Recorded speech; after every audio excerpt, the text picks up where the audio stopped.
This video has been sponsored by Fresh Legal Group.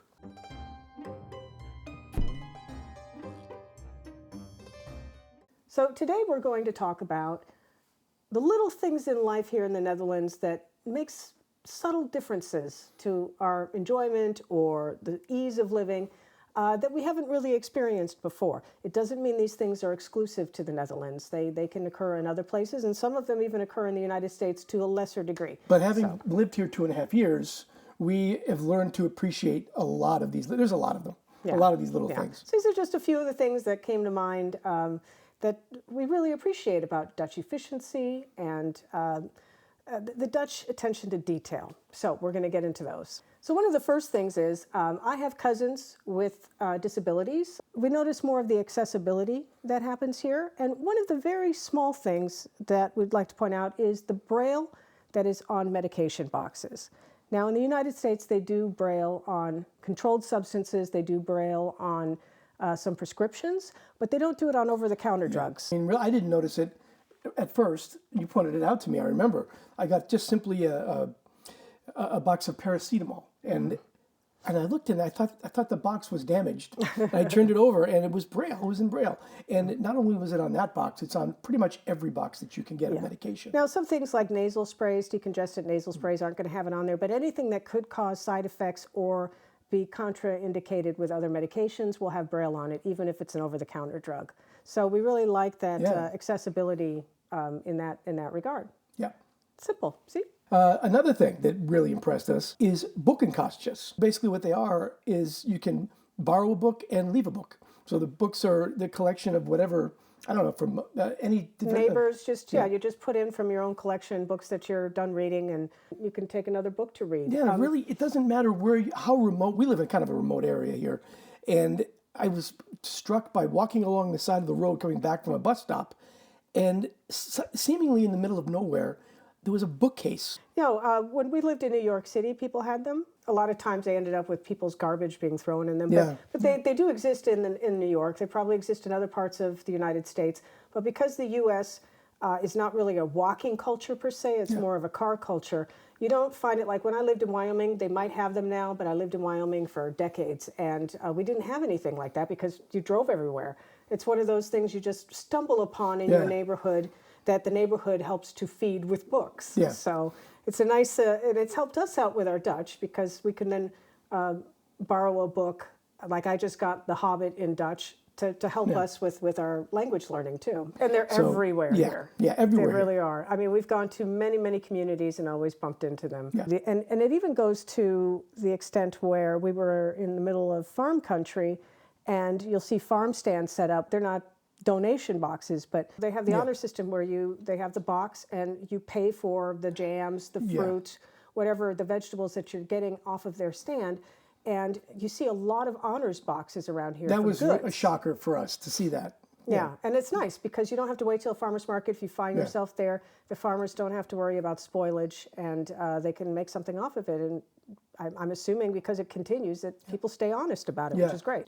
Another thing that we were very impressed by is what they call the Stiltecoupé, which is basically when you get on any of the NS trains in the Netherlands, there's always one or two or more Stilte cars. So when you get on them, it's basically, the rule is silence, be quiet. Not everybody obeys it, particularly tourists who may not realize they're on a Stilte car.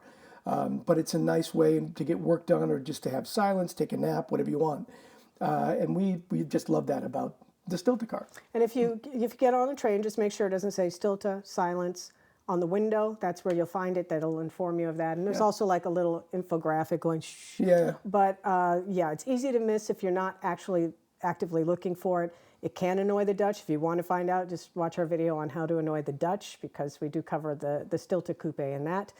Now, Amtrak in the United States does have a silent car, but the Amtrak network is not something that is constantly being utilized by people like it is here. Here it's a much more condensed nation, and it's also, NS is still expensive, but nothing like Amtrak. Like if we go from New York to Boston, it costs you like $250 or something like that. Yeah, you're right. So I rarely rode Amtrak, Most people just drive in the United States. Yeah, we take the NS every place. So, Yeah. and I personally, when I take it, I will go for the Stiltecoupé. And not everybody obeys it, but the Dutch are very, very good about coming up to you if you're making any kind of noise. If your phone is on, you're looking at YouTube or whatever, they will remind you you're in the Stiltecoupé, and we're kind of glad about that, actually. Yeah, and that also leads us to another one of the little things, which is the ease of paying for transportation here in the Netherlands. First of all, we have an NS subscription, which is a great service that allows us, we pay, it's still expensive, we pay 40 euros a month, but we can travel for free on the weekends, and then we get like 40% off weekdays off-peak. Yeah. And that helps with us being able to move about the country to film for the channel and also to explore it for ourselves. Yep. Makes it a lot more affordable. Without that subscription, it would be very cost prohibitive for us. And the OV-chipkaart, not only, you can use it on the NS trains, but you also can go right to a tram system wherever, whatever town you're in, and your card is good there. So basically one little card, you can go all over the Netherlands. So yeah, because there's different regional companies that run trams, buses, trains, and subways throughout the country. But you can use the OV-chipkaart or your bank card on your phone or a physical bank card to ride anywhere. In the U.S., like when we went to Washington, D.C., we had to buy in advance a day pass for the metro system there. The same thing, we went to visit a relative in Rhode Island. We had to actually order online a bus ticket and then wait for a week for it to be delivered. If we didn't have the time to wait, we would have been in trouble trying to get a bus in Rhode Island without having this, because there was no way to get it just getting off the train and getting onto a bus. It was not an easy thing to do. There's separate systems, unfortunately, so you have to get separate tickets. Same with taking the Amtrak train in the U.S. It's just the country is so big, and it is very cost prohibitive at times to take Amtrak in the United States. But you have to buy separate tickets to go to each city. Yeah, they're not as well connected. Even though we have the different provinces here, you have 50 different states who have their own laws and their own overseers for their transportation systems. So they are all very much independent of each other. So here it's very nice to have that ease of being able to use it anywhere without forethought of how to get everything arranged. Love the OV-chipkaart. Yes. Another system similar to that connects everybody is the DigID, which is like DigID if you're speaking English, American English. But that is a system that connects you to all government sites. So if you're going to log in to a government site, it's a secure way to log in everywhere. And they share records with each other. We use it for health insurance, unemployment insurance, any of that. It's all connected there. So it's even our healthcare, like checking in with our doctor. And it's great because it's extremely secure. You have the app on your phone that you can log into any of these other sites. You can also do it on a desktop computer. But yeah, it's just that ease of access. Like in the United States, if I try to log into the income tax or Social Security, they have completely different systems. They have multiple checks. Once you log in, then they send you a PIN, then they send you another thing, and you're doing like 3-4 checks to prove you're you to get in. And then this system has a completely different password and system, and it takes for a while, and then you got to remember all this We stuff. couldn't believe how easy it was. And just an example, taxes. For the first time last year I did my taxes in the Netherlands. I swear to you, and I'm not exaggerating, it took me between 10 and 15 minutes. Not even that. To do my taxes. It was like 5 minutes. Well, no, it took a little longer, but I mean, 10 minutes really is really how long it took. And everything was already in the system. My income, any kind of deductions or whatever, that I had were already listed. So it was very strange. Like I said, oh, you're working on your taxes? He said, yeah. Comes into the kitchen 15 minutes later. How's it going? Oh, no, it's done. I couldn't believe it. I thought I did something wrong, quite frankly, because when you're in the States, you can do them online, but it generally takes you quite a while. You've got to fill in all your information. It's not there. And it's nerve-wracking. It is. There's so many taxes. There's so many pitfalls in the U.S. with taxes, and they keep changing the laws. So we had to use we were just secretaries. We didn't have property. We didn't have stocks or anything like that. And it took so long to do our taxes there, and we always worried about it at the end. And it cost a lot to do them, but it was impossible to do them otherwise. And we would, during COVID, to help with our income, I opened an Etsy shop. So I had my full-time job and the part-time Etsy shop. And that ended up leading to a bunch more forms. At the end, I had a tax return that was over 200 pages long. Yeah. And that was crazy. But here, you know, you can avoid the pitfalls. And this is where today's sponsor, Fresh Legal Group, really fits into the conversation. I spoke with Fresh Legal Group's U.S. CPA, Gail, about some important considerations Americans living abroad should keep in mind when filing their U.S. tax returns. What kinds of life changes tend to trigger U.S. tax obligations for Americans living outside the U.S.? Several life events create new tax complexities, similar to life events if you're living in the U.S. Getting married is a big one, especially to a non-U.S. citizen. Having children can affect things too. You may also need to report foreign bank accounts that you open for your kids. Starting a business abroad can also trigger multiple forms. Receiving an inheritance or large gift from a non-U.S. person requires an extra filing as well. And retirement. Taking distributions from foreign pensions can involve complex tax treaty analysis. So if you have a life event that feels big to you and you aren't sure if it affects your U.S. tax obligation or not, you should always check with a professional.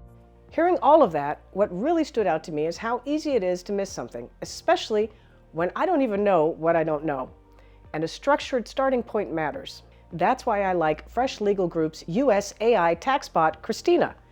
It's not giving tax advice and it's not replacing a professional, but instead it asks smart, tailored questions about your situation, where you live, your income, foreign accounts, and helps you to understand what might apply to you.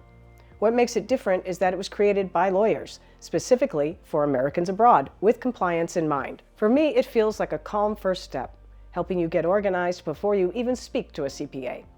I've even used it to help me frame better questions for my CPA, so we're actually on the same page, making me less anxious about all 200 pages of my tax return. If you're living abroad or planning to move, it's a really helpful place to begin. You can try Christina through the link below and see how it works for your situation. Thanks to Fresh Legal Group for sponsoring this video. In the U.S., there are shopping centers, there's malls, there's downtown areas, Lots there's of malls. Walmarts on the outskirts. But typically, because of how widespread the suburbs are, the communities, you do need to get a car or a bus to get to them. A bus if you're in a big city. There's rarely public transit in small towns. And I've lived in a lot of small towns, so I know. But here, every center of every neighborhood has a small little, like a mini mall that has a grocery store, pharmacy, sandwich shop, is self-contained in the center of all these little neighborhoods. And Zoetermeer has a population of a little over 100,000 people. And each neighborhood in the center of them is a little shopping center with a big shopping area in the center downtown area.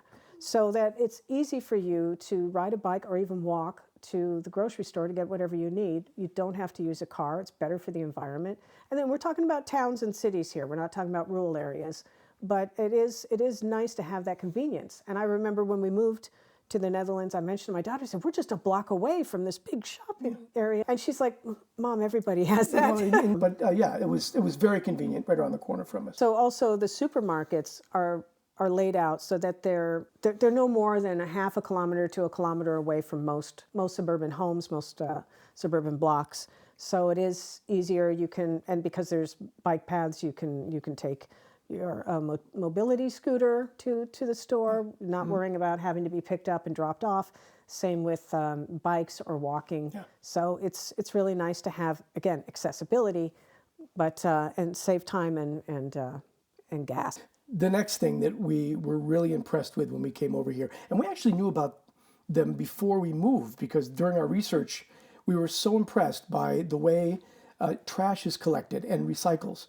When you walk along a street, you can see bins, but the trash and the recycle are located underground. So you would throw your trash in these bins, throw your recyclables in these bins, which are actually indicated, they separate them, glass, plastic and tin, and paper. And it just makes things look so clean and very convenient. So it's out of the way. It doesn't attract rodents. And it keeps everything tidy. It doesn't overflow. It's really cool to watch them pick it up. It is actually really cool to watch it. Yeah, but it's so smart, and it's something that I'm I wish the U.S. would adopt as well. Yeah. There's a lot less litter flying around over here because of this. It's so easy to throw whatever litter, recyclables into these bins. And there's so many of them. So Yeah, they're all very convenient. So another part that is law is that all dogs have to be microchipped. And they've passed a law now that they're implementing that all cats have to be as well. And this is an incredible way to keep down the number of lost pets every year not being reunited with their families. We've had, I used to be an animal rescuer, and we had so many animals that eventually become strays because they strayed from home and nobody knew who they belonged to. The owners couldn't find them. So it's really wonderful for both the animal welfare and for keeping the families together that all these dogs and cats are now microchipped here. It is nationwide, it is the law, and it's a wonderful law. As animal lovers, we love that. So one of the things we love is the bank security here, because we both have had our identity theft in the U.S. and Several times. had our bank accounts drained, even with us being as careful as we could be. But here, if you're not using your physical card for a charge, if you have a recurring payment, it asks you permission for the charge. So you get a notification, this charge is being requested, and you can accept or deny it. Yeah. I love this because in the U.S. there were many a time where I would cancel a service and in time, but their bookkeeping was messed up and they would charge or double charge or triple charge, and I got charged. And then I have to wait the months to get my money back. Here, I can just say no and reject it. And that way I always know that, you know, they can't take more than they should. This way you're protected. I mean, you can choose to have that feature on or not. Both of us have it on. There's been a couple of times where I've had fraudulent charges pop up or I had canceled a membership somewhere and suddenly the charge pops up asking my permission, and you just press no and you're protected. Now, U.S. viewers, tell us if your bank also allows this. None of the banks we worked with in the U.S. ever allowed this, or had this feature, rather. So I'm curious if it's something that's just generally being adopted. But we hadn't experienced it till we moved here. And we also love the Ideal feature, which is now called Wero, where you order anything online, you can choose to go through Ideal. Now, you can also do the same thing with PayPal, but I like Ideal because it takes you directly to your bank. And if you have multiple accounts, like I have a business account and I also have a personal account, I can choose which account to take the payment out of for the online, It's and so it's all convenient. secure. Yeah, I mean, we love the convenience of Ideal. It pops up almost automatically for any payment that we're doing. It just gives you a choice of payment, credit card or Ideal, and it goes comes right out of your bank account. So Yeah, I mean, PayPal you can use in the U.S. It's very similar, but PayPal you can choose to either stay logged in or log in especially. If you stay logged in, though, it's still always connected to the bank. This way, there's a separation there. So it's quicker, yet more secure. it's in very my way of secure, thinking. actually. Yeah. Yeah, I love it. So another thing that we covered it in one of our first videos we ever did on grocery stores, and we found out from our viewers that there's this feature that we didn't know about. When we go to the grocery store, we used to use the hand scanners, which we thought was a great thing. You scan your groceries, put them in your basket, and then you just pay for it when you leave. You don't have to put them in a basket, scan them, check out, rebag them. It's just a one-step thing. I never saw the scanners before coming over here, actually. But what we found out from our viewers is that we don't even need the scanner. If we have the app for the grocery store on our phones, which we do because you get award points and things like that, help you buy Efteling tickets, which we love Efteling, but you can actually use your phone to scan your groceries. I had no idea. None. I mean, how easy is that? And a lot of the grocery stores have, like our Jumbo has free coffee while you shop. Who does that? I love it. Yeah. So we're discovering things like this all the time. You guys are informing us about things all the time that just continue to blow our minds. It's the little things in life. It's the little things that count. Yeah. So thanks again for letting us know about some of these things. Thanks for watching. And as always, we are learning from you. We're not the experts. We're just putting out what we see as we see it in real time, doing our inburgering with you. and we really appreciate you And we would watching. love to hear more little things that we may have not have covered, we may not know about. We're discovering things all the time. So when you guys leave your suggestions, it's awesome. So please continue to do that. Yeah, people who don't live here, do you share some of these little things in your own community and culture? People who live in the Netherlands, what makes you happy? What little things really make your life easier and just a nicer existence in general? So, doei. Doei.